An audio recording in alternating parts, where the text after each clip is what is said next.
Hello जिक्स, कैसे हैं आप सब। आज एक और इम्पॉर्टेंट एपिसोड के साथ मैं आपकी खिदमत में हाजिर हूं। आज की इस वीडियो में हम बात करेंगे पाकिस्तान के एक मैसिव स्ट्रेटेजिक गोल के बारे में जो पाकिस्तान ने सेंट्रल एशिया में अचीव किया है। हम सबको पता है इमरान खान ने अभी रिसेंटली उज़्बेकिस्तान का विजिट किया है जो सेंट्रल एशिया का एक बहुत अहम मुल्क है। हम देखेंगे इस वीडियो में कि वहाँ पर कौन कौन से नए एग्रीमेंट साइन हुए हैं। ये जो ज़्यादातर एग्रीमेंट साइन किए हैं इनका ताल्लुक ट्रेड एंड कनेक्टिविटी से है। तो मैप्स की मदद से आज हम ये जानने की कोशिश करेंगे कि उज़्बेकिस्तान के साथ पाकिस्तान ने किन 3 नई अंडरस्टैंडिंग्स पर काम किया है कनेक्टिविटी के हवाले से, और इसमें ईरान को कौन सा बड़ा धचका लगा है।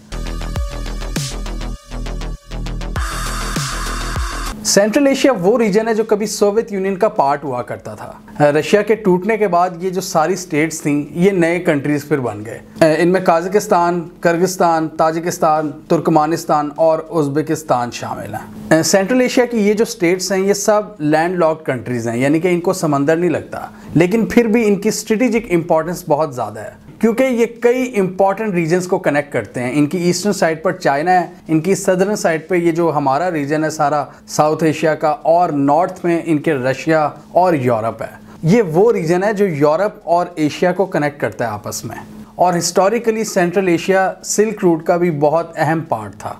यहाँ से जो कई कल्चर्स हैं, कई जो सिविलाइजेशंस हैं वो यहाँ से ही गुजरती थी, इसलिए इस रीजन में बहुत से जो ममालिक हैं, बहुत से जो कल्चर्स हैं उनकी छाप यहाँ पर नज़र आती है। आपको मंगोलियन कल्चर की भी यहाँ पर छाप नज़र आती है, आपको तुर्कों की भी यहाँ पर छाप नज़र आती है, आपको यूरोपियंस की भी यहाँ पर छाप नज़र आती है। इसके साथ ही जो पर्शियन कल्चर है उसके भी बड़े गहरे असरात हैं इस रीजन में। प्राइम मिनिस्टर ने उज़्बेकिस्तान का जो विज़िट किया है, मेरे हिसाब से उनके जितने भी दौरे हुए हैं 2018 के बाद, ये उनमें से सबसे इम्पॉर्टेंट विज़िट है क्योंकि इस विज़िट में वो मुआहदे साइन हुए हैं जो काफ़ी हद तक मटीरियलाइज हो चुके हैं और उन पर अब काम भी शुरू होने जा रहा है। और कनेक्टिविटी के हवाले से ये सब मुआहदे बहुत इंपॉर्टेंट हैं, जिनमें ट्रेड एग्रीमेंट्स हैं, नए ट्रांजिट रूट्स हैं और पीपल टू पीपल कनेक्शन है। इमरान खान को उज़्बेकिस्तान में उनके प्राइम मिनिस्टर ने रिसीव किया ताशकंद एयरपोर्ट पे, और उसके बाद इनकी प्रेसिडेंट से भी मुलाकात हुई। वहाँ पर इनकी एक जॉइंट प्रेस कॉन्फ्रेंस थी। वहाँ पर इमरान खान ने इस पूरे इलाके की जो हिस्टोरिकल इम्पोर्टेंस है उसके बारे में बताया। इमरान खान ने इस मुल्क में जो 3 बहुत ही हिस्टोरिकल सिटीज़ हैं जैसे कि समरकंद, बुखारा और ताशकंद, उसकी अहमियत को बताया और उन लोगों का भी जिक्र किया। मतलब ये वो जगह है जहाँ से बड़े बड़े लेजेंड्स, बड़े बड़े फिलोसफर्स और मुस्लिम दुनिया से भी ताल्लुक़ रखने वाले बड़े अहम लोग यहाँ से निकले हैं। पाकिस्तान की हमेशा से कोशिश रही है कि सेंट्रल एशिया को कनेक्ट करे अफ़गानिस्तान के थ्रू, क्योंकि ये एक शॉर्टेस्ट रूट प्रोवाइड करता है पाकिस्तान को अफ़गानिस्तान के रास्ते। लेकिन हम सबको पता है कि अफ़गानिस्तान में जो अमन व अमान की सूरत हाल है उसने पाकिस्तान को इजाज़त नहीं दी कि पाकिस्तान खुलकर ट्रेड कर सके, मतलब इस शॉर्टेस्ट रूट को यूज़ कर सके सेंट्रल एशिया तक जाने के लिए। और सेंट्रल एशिया की भी हिस्टोरिकली यही ख्वाहिश थी जबकि ये रशिया से अलहदा हुए थे कि हमें शॉर्टेस्ट रूट्स मिलें समंदरों तक जाने के लिए। कॉन्टेक्स्ट के लिए हम थोड़ा सा बात करते हैं पाकिस्तान और अफ़गानिस्तान के फ्री ट्रेड एग्रीमेंट के हवाले से। इस फ्री ट्रेड एग्रीमेंट के तहत अफ़गानिस्तान ने तो काफ़ी ज़्यादा फ़ायदा उठाया है पाकिस्तान से। ये हमने इस वीडियो में डिस्कस किया था कि अफ़गानिस्तान को पाकिस्तान ने अपनी पोर्ट्स की भी फैसिलिटी दी थी, अपनी रोड्स की भी, और इसके साथ ही वाघा बॉर्डर तक भी पाकिस्तान ने इनको सहूलत दी थी कि वो अपनी एक्सपोर्ट्स कर सकें अफ़गानिस्तान को। लेकिन पाकिस्तान उसी ट्रेड एग्रीमेंट में ये भी था कि पाकिस्तान अफ़गानिस्तान की सरजमीन को यूज़ करते हुए सेंट्रल एशिया तक जाएगा, जो कि हमारा ख्वाब नहीं पूरा हो सका। एक तो अफ़गानिस्तान में अमन व अमान की सूरत हाल और दूसरा इनका जो वीक इंफ्रास्ट्रक्चर था। तो पाकिस्तान ने फिर क्या किया, पाकिस्तान ने भी फिर ऑल्टरनेट रूट्स को देखना शुरू किया। पाकिस्तान को पता था कि अफ़गानिस्तान की सिचुएशन इतनी जल्दी बेहतर नहीं होने वाली, तो हमने फिर उस पर ही ये इंतज़ार नहीं किया कि कब अफ़गानिस्तान के हालात बेहतर होंगे, कब हम सेंट्रल एशिया को कनेक्ट करेंगे। हमने क्या किया कि जी हमने चाइना का सहारा लिया।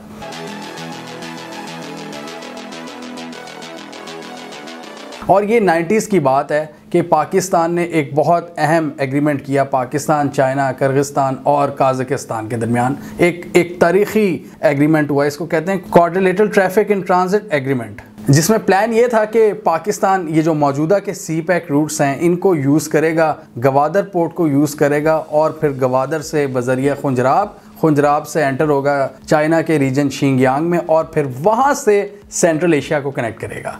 बड़ा एक आइडियल प्लान था और काफ़ी हद तक अब इस पर काम शुरू हो भी चुका है CPEC के बाद। अब इस अंडरस्टैंडिंग में 4 मुल्क थे, पाकिस्तान, चाइना, किर्गिस्तान और काज़ाकिस्तान। इसमें ऑब्वियसली उज़्बेकिस्तान नहीं था। अब ये जो ट्रेड रूट है ये थोड़ा सा टफ ज़रूर है, मतलब काफ़ी ज़्यादा हाइट है इसकी कुछ मकामात पर, जैसा कि खुंजराब पास, और शदीद सर्दी के मौसम में ये बंद होता है क्योंकि बहुत ज़्यादा बर्फ़बारी होती है। दुनिया का सबसे ऊंचा बॉर्डर क्रॉसिंग पॉइंट है ये, लेकिन ये एक बहुत अहम गुजरगाह भी अब बन चुकी है पाकिस्तान और चाइना के दरमियान ट्रेड के हवाले से। तो ये पाकिस्तान ने इसको ऑब्वियसली इसको अचीव कर लिया। इस रूट की इंपॉर्टेंट बात यह है कि पाकिस्तान को एक तो सेंट्रल एशिया तक एक्सेस मिल रही है और वो भी सिक्योर एक्सेस। नो डाउट कि अफगानिस्तान के ट्रांजिट रूट की तरह छोटा तो नहीं है, लेकिन ये सिक्योर रूट है पाकिस्तान के लिए। यहाँ पर कोई अमनो अमान के हवाले से कोई बड़ा मसला नहीं है। नो डाउट एक टफ टेरेन है, लेकिन एक सिक्योर रूट है।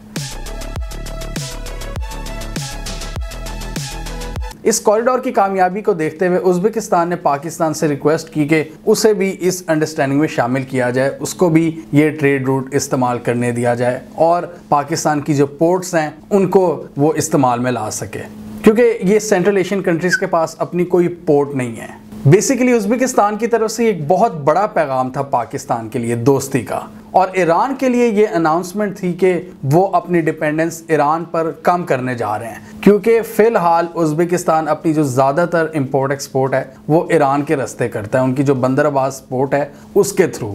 और उसमें भी एक और मुल्क बीच में आता है, वो है तुर्कमानिस्तान। मतलब उज़्बेकिस्तान, तुर्कमानिस्तान और फिर ईरान, और फिर वो ईरान की जो पोर्ट है बंदर अब्बास, वहाँ तक वो फिर अपनी जो एक्सपोर्ट्स हैं वो वहाँ पर करते हैं, बाकी फिर पूरी दुनिया से तिजारत के लिए।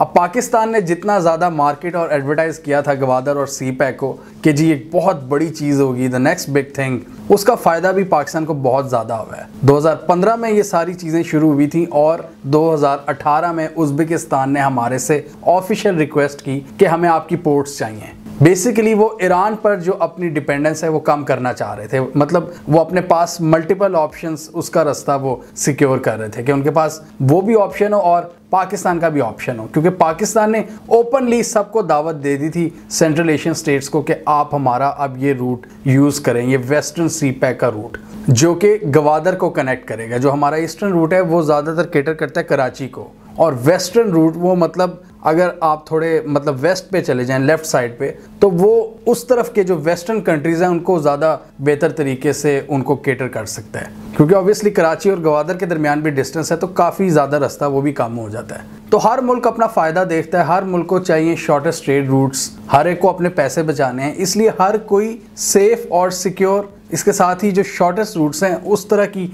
ऑप्शंस को एक्सप्लोर करता है। तो उज़्बेकिस्तान को भी बड़े अरसे से पाकिस्तान की ये जो पोर्ट्स हैं, पाकिस्तान के ये जो ट्रेड कॉरिडोर्स हैं, इन पर इनकी नज़र थी, और जब CPEC का ऑफिशियल आगाज़ हुआ तो उन्होंने पाकिस्तान से ऑफिशियली इसकी रिक्वेस्ट भी कर दी कि आप हमें भी अपने ये जो ट्रेड कॉरिडोर्स हैं इनको यूज़ करने दें। इसके अलावा एक और बहुत इंटरेस्टिंग रूट है, वो अभी हम आपको वीडियो में आगे जाकर बताएंगे। तो इस विजिट की जो सबसे बड़ी हेडलाइन ये है कि पाकिस्तान और उज़्बेकिस्तान में ये फाइनलाइज हो चुका है कि उज़्बेकिस्तान अब पाकिस्तान की पोर्ट्स यूज़ करेगा अपनी तिजारत के लिए, पूरी दुनिया से तिजारत के लिए, और ईरान की जो बंदर अब्बास पोर्ट है उस पर अपनी डिपेंडेंस कम करेगा। वो बेसिकली अब वो ईरान की बंदरगाहों पर पाकिस्तानी पोर्ट्स को तरजीह देना चाह रहे हैं, और इसकी एक ही रीज़न है, शॉर्टेस्ट रूट्स। और अभी हम आपको इसकी टेक्निकल डिटेल्स भी बताएंगे कि कितना इनको फ़र्क पड़ता है, कितना ज़्यादा फ़ायदा इनको होता है अगर वो पाकिस्तान के रास्ते इस्तेमाल करते हैं। दूसरी एक और बहुत बड़ी तिजारती राहदारी जिस पर बात चल रही है पाकिस्तान और उज़्बेकिस्तान की, वो है ट्रांस अफ़गान कॉरिडोर। ये बेसिकली पाकिस्तान और उज़्बेकिस्तान के जो पुराने ख्वाब हैं उनकी तश्कील है, और वो क्या थी, वो यही थी कि जी अफ़गानिस्तान को यूज़ किया जाए, क्योंकि at the end of the day Afghanistan एक शॉर्टेस्ट रूट है पाकिस्तान और सेंट्रल एशिया को कनेक्ट करने का। नो डाउट इनके पास दूसरी ऑप्शन तो है बज़रिया चाइना, लेकिन अब ये अब सारी चीज़ें चल रही हैं, अफ़गान पीस प्रोसेस और अफ़गान एंड गेम के अफ़गानिस्तान में अमन आए, इन सब का गोल यही है कि एक अमन की सूरत हाल पैदा हो अफ़गानिस्तान में, जिसका फ़ायदा ये रीजनल प्लेयर्स को कनेक्टिविटी की शक्ल में, और कनेक्टिविटी बढ़ेगी तो ट्रेड बढ़ेगी। तो बेसिकली अब इन सारे रीजनल कंट्रीज़ का यही फोकस है कि अफ़गानिस्तान की सरजमीन को यूज़ करना है, और इस बार इस पर मुआहदा भी हो गया है। तो इस या आप कह सकते हैं ये जो इस वक्त अप्रोच नज़र आ रही है, इससे वाज़ेह हो चुका है कि सारे कंट्रीज़ कितने ज़्यादा सीरियस हैं अफ़गानिस्तान में अमन के हवाले से। ट्रांस अफ़गान कॉरिडोर का एक इम्पॉर्टेंट पार्ट है जो अफ़गानिस्तान से गुजरना है, उसकी डिटेल हम आपको बताते चलें। ये ताशकंद से शुरू होगा, ताशकंद यानी उज़्बेकिस्तान का जो कैपिटल है, फिर ये अफ़गानिस्तान में एंटर होगा मज़ार शरीफ में। मज़ार शरीफ काफ़ी करीब है ये उज़्बेकिस्तान के। मज़ार शरीफ से ये फिर जाएगा काबुल और बज़रिया काबुल ये फिर एंटर होगा पाकिस्तान में, पेशावर तक जाएगा। पेशावर के बाद ये पाकिस्तान का जो ML1 रेलवे प्रोजेक्ट है जिसको पाकिस्तान ने अपग्रेड करना है, जो बनाना है पूरा, वो फिर इसको पेशावर से कराची तक लेकर जाएगा। तो प्लान यही है पाकिस्तान, उज़्बेकिस्तान और अफ़गानिस्तान का कि 5 साल में ये जो ट्रांस अफ़गान कॉरिडोर है ये कंप्लीट हो जाए। और पाकिस्तान का भी यही ML1 के हवाले से भी यही इरादा है कि इसी अरसे में हम ML1 को भी कंप्लीट कर लें ताकि पाकिस्तान वाला पार्ट भी पूरा हो जाए। ये 600 किलोमीटर का रेलवे रोड है जिसकी लागत $5 बिलियन के करीब है। ये उज़्बेकिस्तान का बड़ा पुराना ख्वाब है, जब से ये रूस से अलहदा हुए थे तब का ये सोच रहे हैं कि यार इनको शॉर्टेस्ट रूट मिले। ऑब्वियसली हर कोई अपना फ़ायदा चाहता है। ये जो राइट लेफ़्ट के रूट्स हैं बहुत लंबे रास्ते से इनको जाना पड़ता है, समंदर को कनेक्ट करना पड़ता है। तो अफ़गानिस्तान को यूज़ करना ये शुरू से चाह रहे थे, लेकिन अमन व अमान की सूरत हाल ने इनको ऐसा नहीं करने दिया। दूसरी तरफ पाकिस्तान का भी यही ख्वाब था कि हम अफ़गानिस्तान को यूज़ करके सेंट्रल एशिया तक जाएंगे। अब हम बात करेंगे उन टेक्निकल डिटेल्स के बारे में कि ट्रांस अफ़गान कॉरिडोर कितना ज़्यादा फ़ायदेमंद है, कितनी ज़्यादा बचत हो सकती है, कितना ज़्यादा टाइम बच सकता है पाकिस्तान और सेंट्रल एशिया का। सबसे पहले तो बात करें उज़्बेकिस्तान के पॉइंट ऑफ व्यू से, इनकी जो इंडिया को एक्सपोर्ट्स हैं वो भी, उसका टाइम भी बहुत कम हो जाएगा क्योंकि पाकिस्तान अलाउ करता है इन कंट्रीज़ को कि पाकिस्तान के रूट्स को यूज़ करते हुए वो इंडिया को एक्सपोर्ट्स कर सकते हैं वो अपनी। अफ़गानिस्तान को भी पाकिस्तान ने ये अलाउ किया हुआ है, लेकिन पाकिस्तान ये नहीं अलाउ करता कि पाकिस्तानी ट्रेड रूट्स को यूज़ करते हुए इंडिया इन मुल्कों में अपनी मसनूआत भेजे। लेकिन पाकिस्तान, अफ़गानिस्तान और इनको अलाउ ये करता है कि आप अपनी मसनूआत भारत तक भेज सकते हैं हमारी सरजमीन को यूज़ करते हुए। तो भारत को जो इनकी एक्सपोर्ट्स हैं वो भी पहुंच जाएंगी। अब ऑब्वियसली ये पहले यूज़ करते थे बंदर अब्बास ईरान की जो पोर्ट्स हैं उनका पाकिस्तानी पोर्ट से जो फासला है वो 800 किलोमीटर का है। तो आप खुद अंदाज़ा लगाएं कि कितनी ज़्यादा यहाँ पर बचत होती है उज़्बेकिस्तान को। और अगर कोई और सेंट्रल एशिया का मुल्क यूज़ करता है ये वाला रूट, ये मज़ार शरीफ, काबुल, पेशावर और कराची वाला, तो 800 किलोमीटर की इनको भी बचत होती है।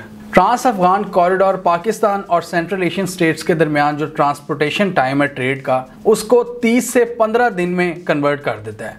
35% कम खर्चा होगा इस ट्रेड रूट से। और इसके साथ ही ये ट्रेड कॉरिडोर पाकिस्तान और रशिया के दरमियान जो ट्रांसपोर्टेशन कॉस्ट है उसको 15% कम कर देता है। इस रूट का सबसे बड़ा फायदा पाकिस्तान को ये होता है कि सेंट्रल एशियन स्टेट्स को तो जल्दी हम कनेक्ट कर देते हैं चंद घंटों में, इसके साथ ही उसके आगे रशिया और फिर इवेंचुअली यूरोप। तो इस पूरे रीजन को पाकिस्तान बड़ा इजीली कनेक्ट कर सकता है। और दूसरी तरफ जो सेंट्रल एशियन स्टेट्स हैं उनको समंदरी रास्ता बड़ी जल्दी मिल जाता है, उनको काफ़ी उनका टाइम भी बच जाता है और उनके पैसे भी बच जाते हैं। ये जो सारी मालूमात है इनको मैंने कंफर्म किया सेंट्रल एशिया के अमूर से रिलेटेड जो एक्सपर्ट्स बैठे हैं उनसे, उनकी जो पब्लिकेशंस हैं उनके साथ मैंने टैली किया।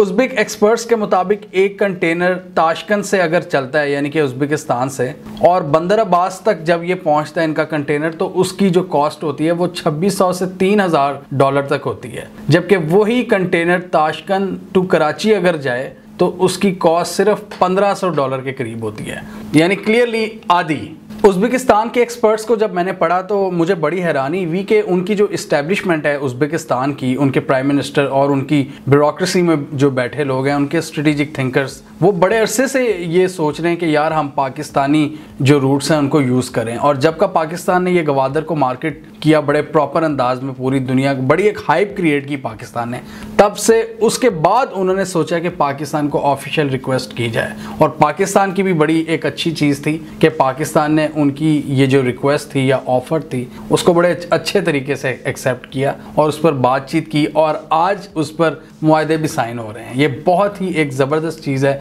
पाकिस्तान और सेंट्रल एशिया के ताल्लुकात को लेकर। दूसरा, उज़्बेकिस्तान में जो बैठे पॉलिसी मेकर्स थे उनका ये भी ख्याल था कि अगर हम पाकिस्तान के रास्ते से जाते हैं तो हमें जो कई इंपॉर्टेंट ट्रेड कॉरिडोर्स हैं उन तक भी हमारी कनेक्टिविटी आसान हो जाती है। हम इंडिया के करीब भी हो जाते हैं, हम चाइना के भी करीब हो जाते हैं और हम अरेबियन सी के भी। और पाकिस्तान को ये ऑफ़र एक्सेप्ट करने में मसला इसलिए भी नहीं हुआ कि पाकिस्तान तो खुद पहले दिन से कह रहा था कि हमारी जो गवादर पोर्ट है इसको सेंट्रल एशिया भी यूज़ कर सकता है। ये एक विन विन सिचुएशन है। इसके अलावा इस विज़िट में ये भी फैसला हुआ है कि दोनों ममालिक की जो मसनूआत हैं उस हवाले से एग्जीबिशंस रखी जाएंगी दोनों कंट्रीज़ में, ताशकंद में भी और इस्लामाबाद में भी, ताकि जो ट्रेडर्स हैं उनको एक दूसरे में समझने में आसानी हो कि क्या क्या प्रोडक्ट्स हैं, तजारत के कौन कौन से मौके हैं। इमरान खान ने भी यहाँ पर एक बिज़नेस कॉन्फ्रेंस हुई थी, उससे खिताब किया है। तो बहुत ज़्यादा फोकस यही है कि बिज़नेस को किस तरह फ़रोग दिया जाए, ट्रेड किस तरह बढ़े। हमारी कनेक्टिविटी के हवाले से ये बड़ी एक अच्छी चीज़ सामने आई है कि चीज़ें बिल्कुल क्रिस्टल क्लियर हैं और बस अब काम शुरू होने की देर है। पॉजिटिव चीज़ ये है कि अभी 2 महीने पहले ये जो ट्रांस अफगान कॉरिडोर है, पाकिस्तान ने इसका प्रैक्टिकल मुजाहरा कर भी लिया है। एक ट्रक यहाँ से भेजा है अफगानिस्तान के रास्ते जो उज़्बेकिस्तान गया है। इसके अलावा कल्चरल एक्सचेंज प्रोग्राम्स हैं, ट्रेड को बढ़ाने के तरीके, ट्रांजिट प्रोसीजर्स पर बात हुई है कि ऑब्वियसली कई मुल्कों से इसमें होके गुजरना है तो ट्रांजिट प्रोसीजर्स कैसे होंगे, कस्टम्स की कोऑपरेशन किस तरह होगी आपस में, और किस तरह वीज़ाज इश्यूज़ किए जाएंगे पीपल टू पीपल कनेक्शन को बढ़ाने के लिए।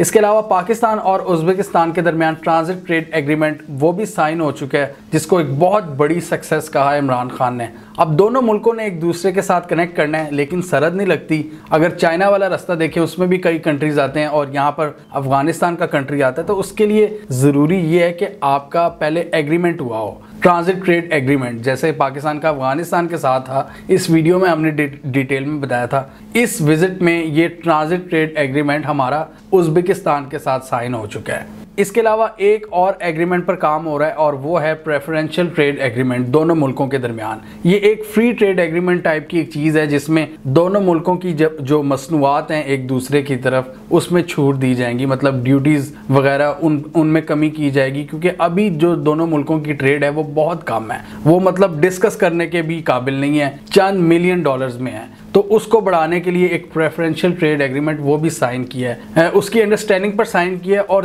3 माह तक उसको फाइनलाइज किया जाएगा उस प्लान को। लेकिन जो ट्रांजिट ट्रेड एग्रीमेंट है वो साइन कर लिया है। प्रेफरेंशियल ट्रेड एग्रीमेंट उसको अभी 3 महीने बाद साइन करना है। अब पाकिस्तान के लिए ये बड़ा ज़बरदस्त मौका है कि हमारे ये जो ट्रेड रूट्स हैं इनको यूज़ करते हुए हम सेंट्रल एशिया को कनेक्ट कर सकें। पाकिस्तान का बड़ा एक पुराना ख्वाब था, जब ये सोवियत यूनियन टूटा था तो सब मुल्कों ने चाहा था कि इनके साथ अच्छे ताल्लुकात बनाए जाएं, लेकिन बीच में कई मसले मसाइल हुए, ट्रेड आगे नहीं बढ़ सकी। तो अब ये पाकिस्तान के पास बड़ा एक आइडियल मौका है कि 90 बिलियन डॉलर्स की जो इकॉनमी है उसको, उस पोटेंशियल को टैप करे, उस अपॉर्चुनिटी को अवेल करे। और अब ये एक चीज़ें काफ़ी हद तक इस हवाले से स्टार्ट हो चुकी हैं। और इसमें मैं ये देख रहा था कि उज़्बेकिस्तान का जो मीडिया है उसमें काफ़ी ज़्यादा एक्साइटमेंट पाई जा रही है, और ये जो टेक्निकल डिटेल्स मुझे मिली हैं काफ़ी ज़्यादा, ये उनके जो एक्सपर्ट्स हैं उनकी तरफ से मुझे मिली हैं। ये बड़ी एक विन विन सिचुएशन है। सेंट्रल एशियन कंट्रीज़ जो लैंड लॉक कंट्रीज़ हैं, इनके पास अपनी पोर्ट नहीं है, तो पाकिस्तान इनको एक शॉर्टेस्ट रूट प्रोवाइड करता है गवादर तक पहुंचने का। गवादर के साथ साथ कराची की भी ऑप्शन है। इसके साथ ही पाकिस्तान को एक बड़ा शॉर्टेस्ट रूट मिलता है कि वो सेंट्रल एशिया तक अपनी मसनूआत भेज सकें और फिर इवेंचुअली रशिया और यूरोप तक भी। और इसलिए ज़रूरी ये है कि इस ख्वाब की तकमील के लिए अफ़गानिस्तान में जो अमन अमान की सिचुएशन है वो बेहतर हो। चाइना भी यही चाहता है, सेंट्रल एशिया के कंट्रीज़ भी यही चाहते हैं, उनको भी शॉर्टेस्ट रूट्स चाहिए, पाकिस्तान को भी कनेक्टिविटी और ट्रेड में इजाफा चाहिए। तो इसलिए रीजनल जो प्लेयर्स हैं वो सब अफ़गानिस्तान में अमन देखना चाहते हैं। हम दुआ करते हैं कि अफ़गानिस्तान में अमन आए, ये ख़ित्ता खुशहाल हो और अफ़गानिस्तान के जो लोग हैं उनकी भी ज़िंदगियां आसान हो और हमारे भी जो पुराने ख्वाब थे कनेक्टिविटी के वो पूरे हों। हमें कमेंट सेक्शन में बताइए आपके ख्याल में पाकिस्तान और उज़्बेकिस्तान का ये जो प्लान है ट्रांस अफगान कॉरिडोर इसको यूज़ करने का, क्या ये नियर फ्यूचर में मटीरियलाइज हो पाएगा? कमेंट कीजिए। इसके अलावा हमारा यूट्यूब चैनल सब्सक्राइब कर लें और साथ ही वो बेल आइकन भी दबा लें ताकि वो स्टोरीज दुनिया भर से पाकिस्तान से जिनकी मेन स्ट्रीम मीडिया पर प्रॉपर कवरेज नहीं होती हमारे प्लेटफॉर्म के थ्रू आप तक टाइम पर पहुंच जाएं।